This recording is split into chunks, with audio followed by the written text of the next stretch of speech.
All right, everyone, welcome to After the Scales, episode 59.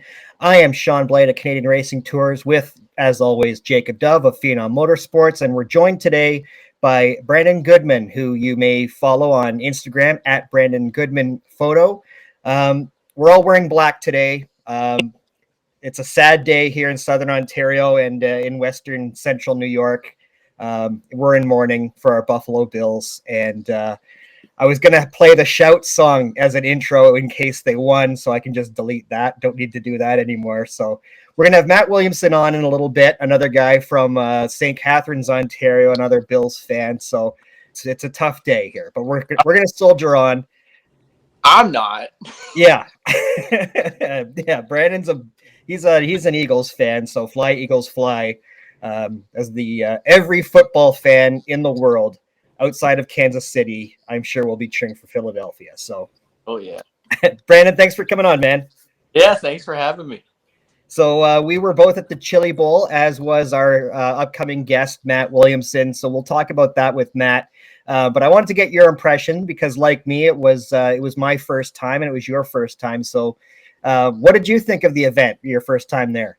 I thought it was incredible.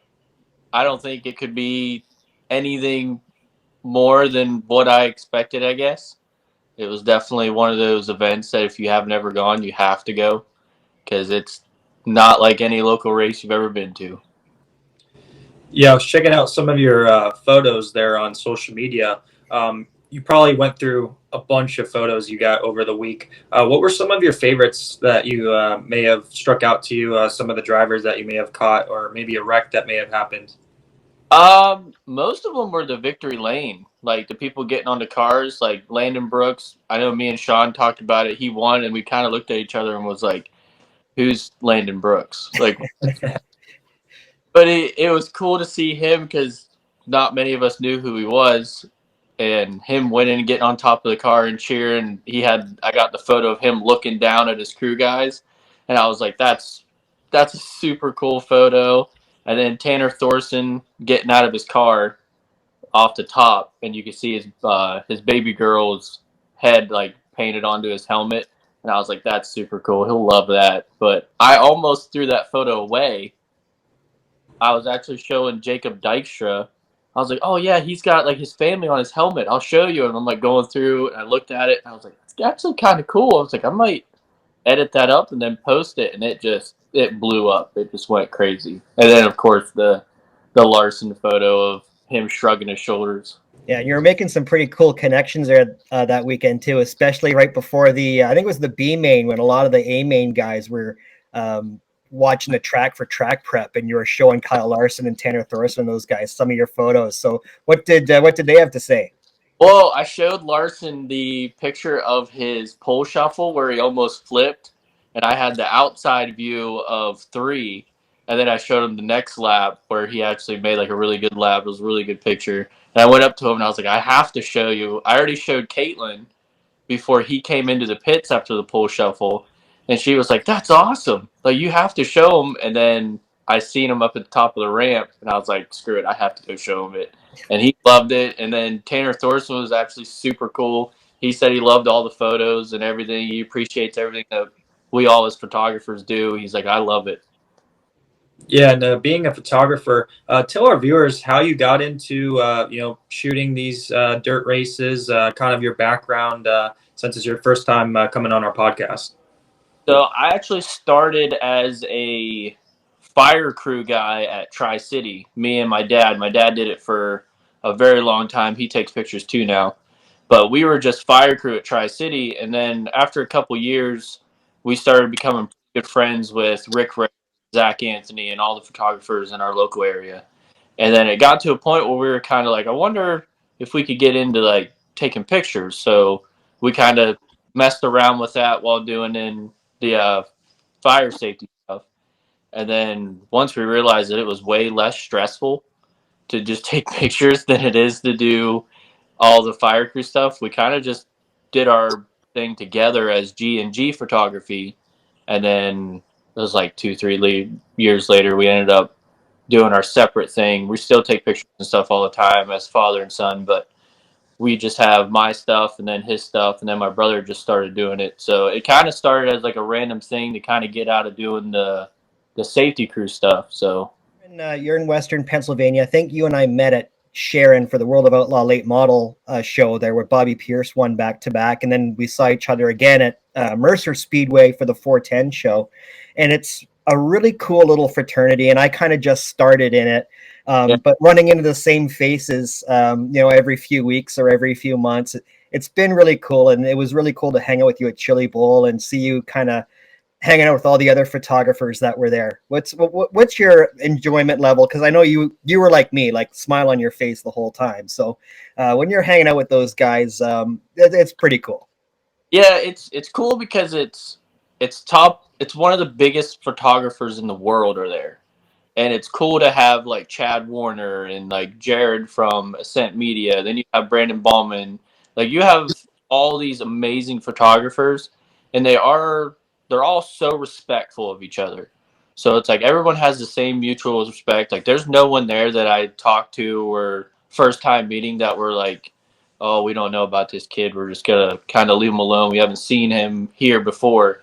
Everybody was very respectful, and I think Saturday everybody was like, okay, this is the group, like our little circle that we had. I think I have a Snapchat of everybody sitting on the ground, like just talking to each other during the one intermission. So it's cool to have a whole bunch of friends that were there that I already knew of. Kind of made it a little easier to ask questions and stuff. And being in Pennsylvania, you're basically in sprint car country. And as I'm looking in your background, you got some cool shots of a sprint car, late model, midget. What are some of your favorite cars to shoot? Is it sprint cars or maybe some other ones that you really like? So I started out as like a major sprint car person. Like I love sprint cars. And then I started getting into the Lucas Oil late model series and the World of Outlaw late model series. And then started kind of veering towards that a little bit towards the end of last year, like I guess middle of last year. I started helping Trevor Zuver at ULMS, and I got to go to some new tracks and stuff, and definitely picked up the bug of wanting to take pictures more of late models for sure. And then after that, it's kind of like a 50-50. It just depends on where I'm at on if I like sprint cars or late models or even modifieds that we have out here. It just depends on where I'm at now. I don't specifically have a favorite anymore. Yeah, you're kind of like me. Like if it's got four wheels and goes fast, like I'll go watch it and I'll go shoot it. I know you said Tri-City is your home track. You have any other events circled on your calendar for the rest of the year? Raceway 7 always has a Lucas Oil race, like towards the beginning of the year, that I always try to go to.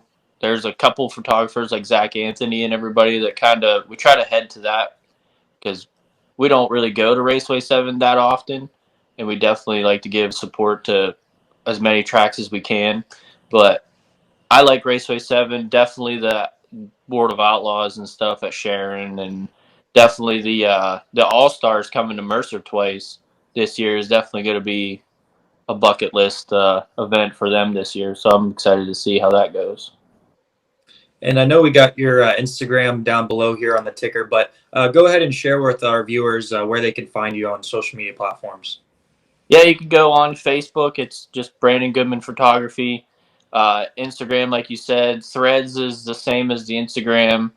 And Twitter, I think it's the same everywhere. I think I just tried to make it simple so that everybody can find one and then they just find the other right after.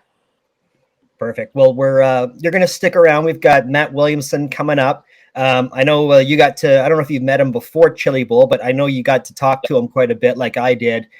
Great guy, very accomplished racer. And I know he had a blast at the Chili Bowl. So I'm excited to get his on the record thoughts because we were talking to him off the record and he was enjoying himself. So we'll be right back with Money Matt right after this. After the Scales is proudly presented by DJD Graphics. From commercial and personal vehicles to racing bikes and cars of all makes, models, and disciplines, DJD Graphics can fully customize your vehicle to suit your needs. For more information, contact Darren and visit his website at www.djdgraphics.com. Tell them Shaun and Jacob sent you to receive special rates. All right, and we are back with Money Matt Williamson. Matt, thanks for joining us. Yeah, thanks for having me on. And I don't think I've ever had the chance to be on the podcast. So obviously the Chili Bowl deal is opening up some new avenues to talk to some new people. Yeah, it helps when I catch you a few beers deep and you agree to do things that maybe normally wouldn't do. So we appreciate you coming on, man. And we'll start with the Chili Bowl because Brandon and I were chatting with you a little bit there. What did you take away from that whole experience? Yeah, I mean, it was a lot of fun. It was different from what I would normally do. I went down to enjoy it. I wasn't down there stressed out about trying to do good. I was just trying to, do my best. I had never been in a midget before. So, cool event. I think that, it's certainly something that, you have to experience once or twice in your life. And, I'll definitely be going back. I think that, to go back as a fan would be a cool experience as well, just to go down there and kind of enjoy the racing part of it. Yeah, I feel like you're so used to running your big block modified that jumping right into a midget indoors is, a big challenge, especially a lot of guys who don't get any outdoor experience. But talk about, that full week working with Keith Coons Motorsports, great equipment, great ride, get your feet wet. The whole crew is very hands-on. How was it working with them? Yeah, it was awesome working with them guys. I mean, I felt bad almost because, the car was so much better than I was driving it. And I'm old enough now to know when the car's better than I'm driving it and when I'm better than the car is. So I just kept telling, Jay and Pete and them guys, I'm like, I feel bad that I'm not giving you what you expect out of a driver. Just the lack of laps is so tough. Them midgets, you have to back them into the corner and you have to kind of be on the gas, but when you're on the gas, you have to be spinning the tires. You can't be hooked up, which in my world, that's like the opposite of what you would ever want to do in a modified. So for me to learn that part was kind of tough. I mean, it was something that I wish that, I even talked to Jay about it. I'm like, I wish they would have made us go and test beforehand just to kind of, justify, the rides that we were in. I mean, if I would have had probably 50 laps before we went down to the Chili Bowl, I think we would have been a lot better off than getting down there and having 0 laps and racing against really the best in the world. You raced Tuesday. The track surface, I was talking to a couple people and they were talking about the surface. How different was it Tuesday compared to Saturday when you ran? Honestly, like the stuff that you think about, like, track surface and like where the grip is and where the cushion is, like that stuff was all like second minded to me when I was down there, just because I was trying to get comfortable in the car as a driver, even like paying attention to the flagger. It was like the little stuff that you just do as like a natural thing when you're racing in a modified. Just that stuff kind of slipped my mind because I was so focused on trying to get better behind the wheel. So, it was tough going from Tuesday sitting for 4 days and then getting back behind the wheel on Saturday just for the E-main. That was probably the toughest part. But the track to me, like I know that in the B-main on Tuesday, I was like up over the cushion and really backing into it. And then Saturday, it felt like, the track kind of had grip all over. The bottom probably wasn't as good as it was on Tuesday night, but yeah, it certainly changed. I mean, if we had more laps in a midget, it would be something you definitely pay attention to. But I was trying to find the smoothest lane around the racetrack and not pick the front wheels off the ground. So you've been racing long enough that you've had chances to race against some of the best in the world in the world of dirt. Was there anyone that you were particularly excited to race against or get the chance to meet just as a race fan? Not really. I mean, I we were teammates with like Christopher Bell. I had met Cannon McIntosh before the Chili Bowl down at Charlotte when we did the pictures on the back straightaway for his Extreme Championship and our Super DirtCar Series Championship. So I had met him beforehand. I met Cale Drake when I was at the shop getting the seat fitted. So I had kind of talked to them guys about, how to get better in a midget and what I was doing wrong and right. And they were really helpful. But I talked to RTJ for a little bit. I was walking down the ramp looking at the racetrack before they were cutting it up, I think on Tuesday. And I just asked him, I'm like, you feel comfortable in these things? And he said the same thing to me. He's like, I was kind of interested in seeing how you felt compared to your modified. So, when we go to Volusia or Charlotte, and them big races where he's competing for wins and I'm competing for wins, we probably wouldn't, necessarily talk to each other because, we're so focused on doing what we do every day. But when we go down to the Chili Bowl and he's kind of out of his element and I'm out of my element, we get the time to talk to each other. So it was cool to meet him and, BS for a little bit. And I'm sure that that just short conversation will make it a little bit easier when we go to the bigger events for us that we can, talk to each other, or, if we see each other walking through the pits, maybe we'll stop and shoot the breeze for a little bit. So was this opportunity for you, Matt, to kind of gateway into getting behind the wheel of the midget more often? Was it you just testing it out, something that you always do? Because, I feel like everybody who's a dirt racer wants to be part of the Chili Bowl, but was this thing kind of a opening door to maybe get behind the wheel of a midget more or trying new things? It was really, a spur of the moment kind of deal.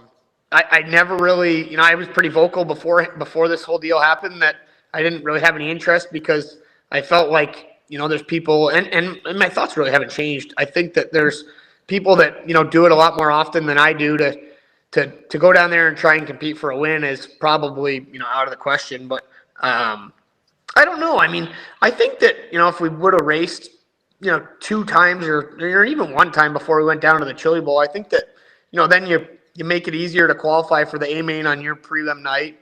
And then, obviously, never know what'll happen. Maybe we could, finish 10th or 11th or 12th, and that puts you, in the C main instead of the E main. So obviously there's, things that I would have done differently. And if I could do it again, I've got probably 40 laps now in a midget. So, but yeah, I don't know what the future holds.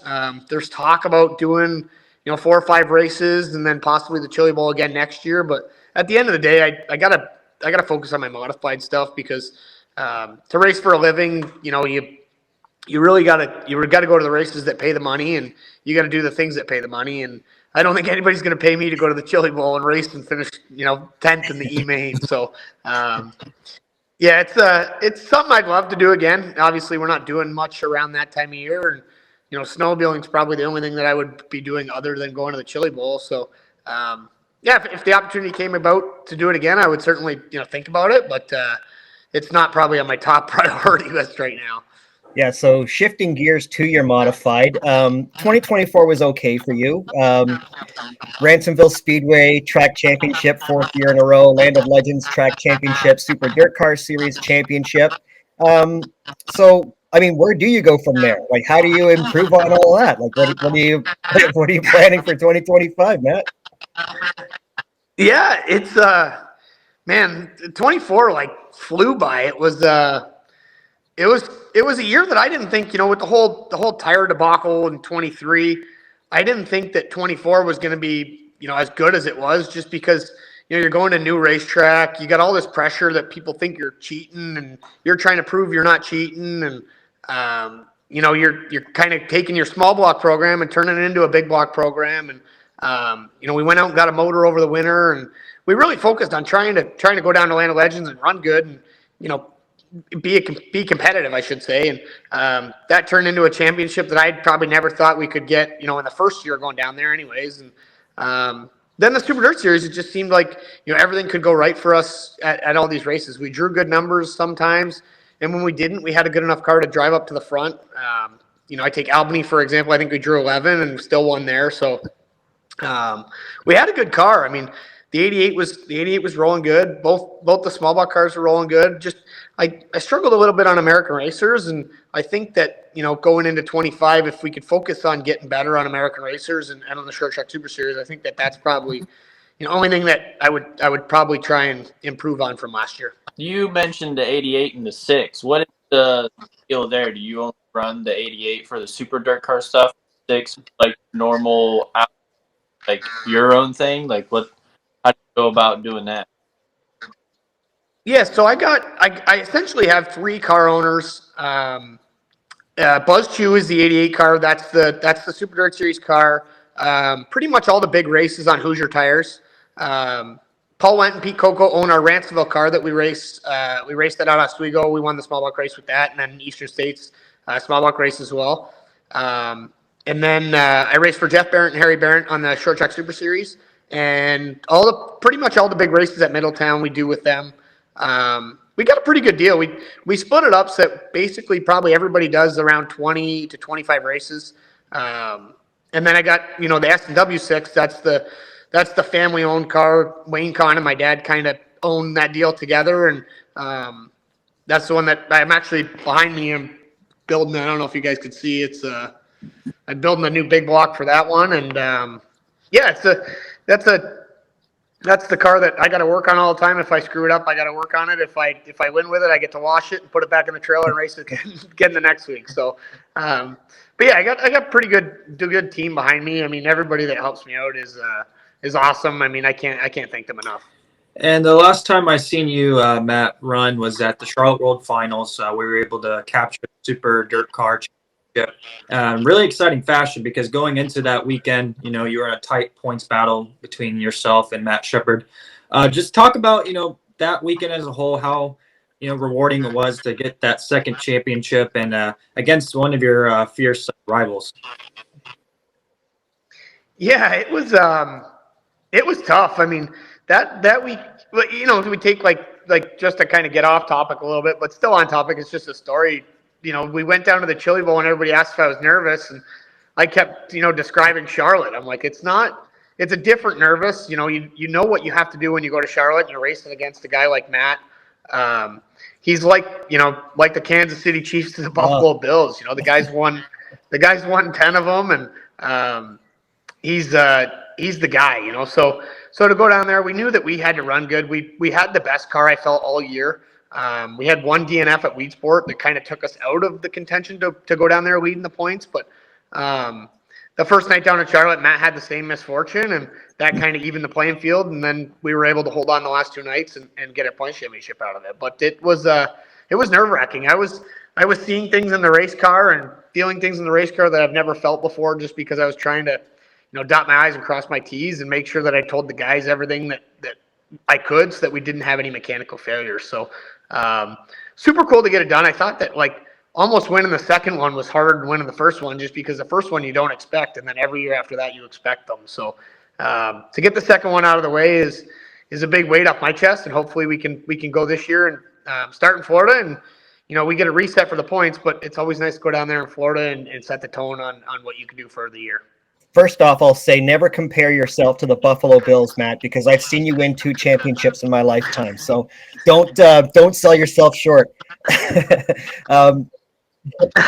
We've had some of the younger big block guys on, and I don't see anything changing at the top between you and Matt Shepard. But where do you see the state of big block modified racing in general? With Alex Payne, Jack Lehner, Alex Yankowski, Dalton Slack, fellow Canadian, all guys kind of 24 or under. Where do you see the future of your sport?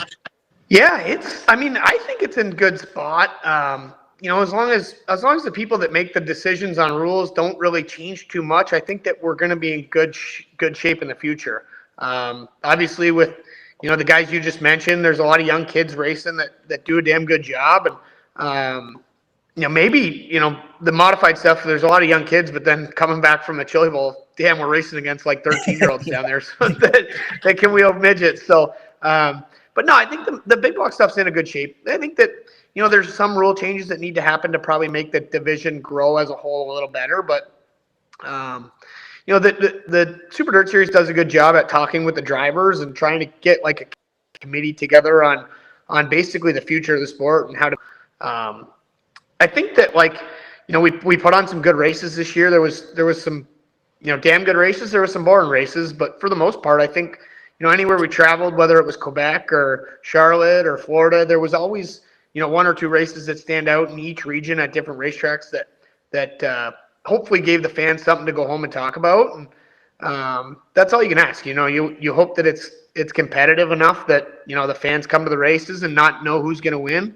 But from my seat, I hope that it gets pretty boring and we can sneak it up and win every race. But no, I know that, it's not the case. That's not how it goes. I mean, we won our fair share of Super Dirt Series races, but then on the other hand, Alex Payne won his first.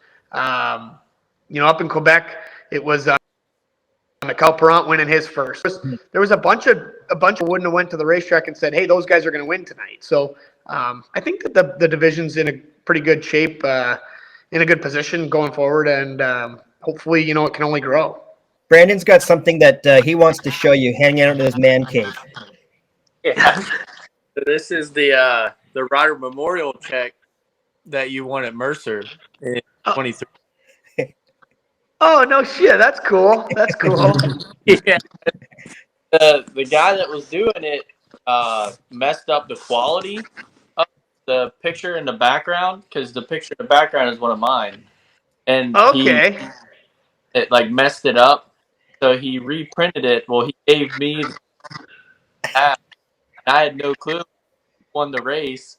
And he's like, "Hey, there's a thing in buddies' trailers." And I was like, "Oh."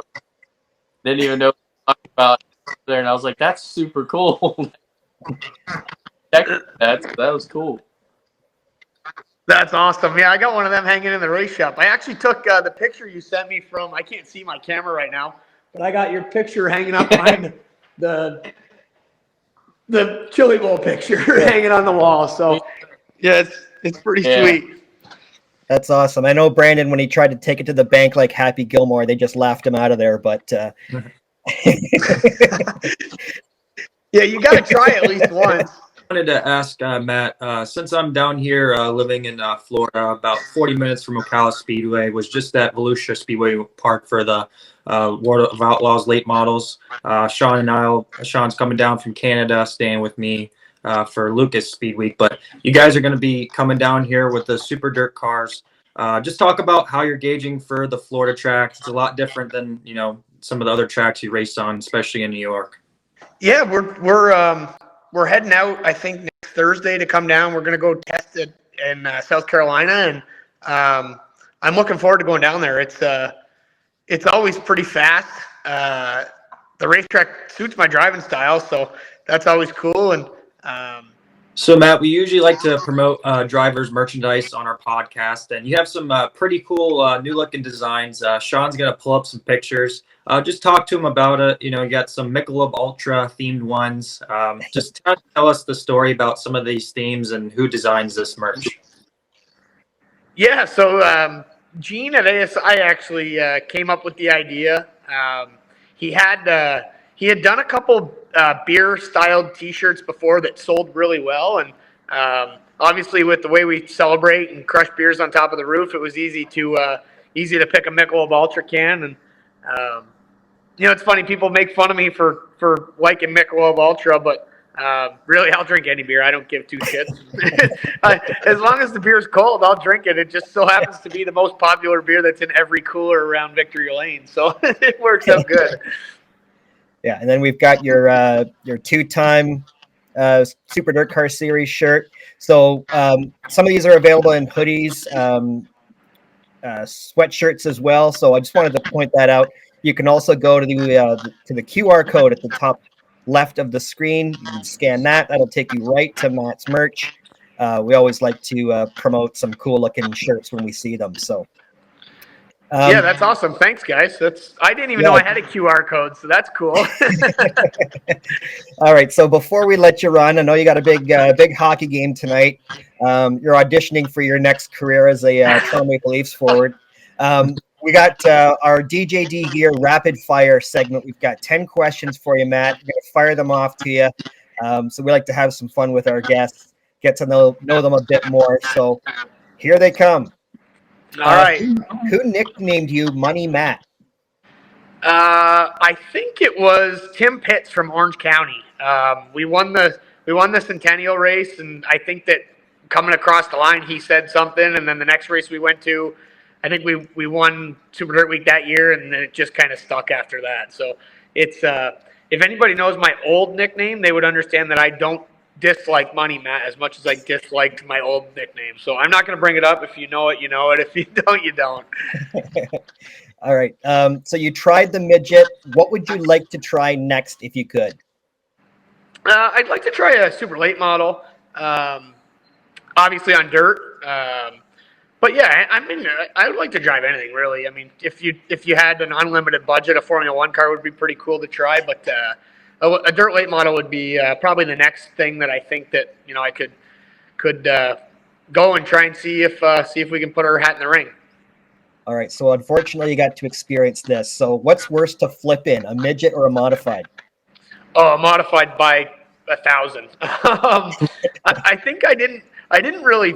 I don't know if I really flipped in the midget. It was kind of more of a flop. So some of them flips where they end up like in the fence are probably a lot more violent than my modified stuff. But I didn't get to experience that, so that's a good thing, I guess. Touch wood. All right. Your favorite thing to do in St. Catharines, Ontario? Go to the bar. No, I like. Actually, I got to go out yesterday for a little bit and Saturday a little bit. We went on the Welland River snowmobiling and did a few radar runs and got to do a little bit of snowmobiling. So that's probably when it gets cold enough and it gets snowy enough. I like doing that more than anything in the world. All right. So speaking of beer, what's your favorite post-win beer? If you had your choice, someone hands you a specific beer, what would you prefer? Really, it depends. There's different beers for different times. More often than not, probably an ultra, just because you can have two or three of them and two or three of them, and not have to worry about getting sleepy or driving home all drunk. So you can't be drinking and driving nowadays. That's a thing that's heavily frowned upon. So usually you can have one or two ultras. If you have two or three of the 7%ers, you'll be blocking a little stumbly to your car. So, I like to have an ultra. Miller Lite's good. I'll drink anything. Canadian's good. Really, sometimes you get into the whiskey. But yeah, probably ultra more often than not. All right. Who are some of your racing heroes growing up? I looked up to Joe Plazik just because he had a really cool trailer when I was younger, and I thought that was the coolest thing in the world. But yeah, him, Brian Stevens. I got to work with Brian before he passed away, and I always liked, Brian was always fun to be around. He was a funny guy, and he liked drinking beer too. So I like Brian, Davey Moore, just the guys from around here that toured on the road and were successful down the road. I think that means probably more than anything. You can win a lot of races at home, but when you go down the road and you're successful, that's something I always looked up to with them guys. All right. Who's your top artist on your playlist right now? Ooh, Cole Wetzel's pretty good. I think I got the Cole Wetzel radio playing on Spotify probably more often than not right now. So that's probably it. All right. We've asked all of the big block guys this question, so we'll ask you, what's one track you wish the big blocks raced at? Eldora. When we went to Eldora in 2019, it was a badass race. The race probably wasn't the greatest, but it was badass to be a part of. So I wish that we'd go back and have a good race that they would welcome us back, year after year. That's been the same answer from everybody, and I can see that. I would love to see the big blocks in Eldora. That would be badass. Yeah. What's one race you still haven't won that you want to win? The Fonda 200 is the one that eludes me, but I don't really think that I'm ever going to win it because I suck at Fonda. But no, it's we've won, I think, most of the big races, Eastern States, Oswego, Fulton 200. Just I suck at Fonda, so I think that's probably one that I'd like to win more than any others. All right, last one, and there's a bit of an inside story to this one, so we'll explain it after. But what's your favorite racetrack to race at on foot? Brighton Speedway. It's the only racetrack I've raced at on foot. So I didn't, but I was a part of a race that was a really good time at Applefest, and that event's cool. I was so happy that I got to go back this year. It was Mark and Ange do such a good job at the racetrack, and it's one of my favorites to go to. So I was happy we got to go, and I was making damn sure that we enjoyed every minute of it. Stayed up till I think 3 a.m. both nights. So it's a blast up there, and I hope we can go this year. I know it's another year where there's 5 weekends in September, I'm pretty sure. So I think that we possibly have that weekend off again. So be cool to go Yeah, to we've Brighton. had Nate Rinaldi on a couple of times, and the Rinaldi family, they know how to throw a party. And their Apple Fest weekend, it's like 2 in the morning, and anyone who's still at the track can go onto the track and run around the track. No alcohol involved, obviously. But it is a great time at Apple Fest. So we had to drag you kicking and screaming to get you to be a part of that, but I'm glad you did. It was a blast. It was a blast. I had a ton of fun up there. I hope, like I said, I hope I can do it again this year. All right. And I'm sure, Jacob, we'll see you at Volusia when you're down there. I'll be catching up with you probably at Port Royal for the Short Track Super Series in March. And good luck in 2025, man. There's a big year to try to duplicate what you did last year. So good luck with that. Yeah, it's going to be tough. But no, thanks for having me on, guys. I look forward to seeing you guys at the racetrack. Right.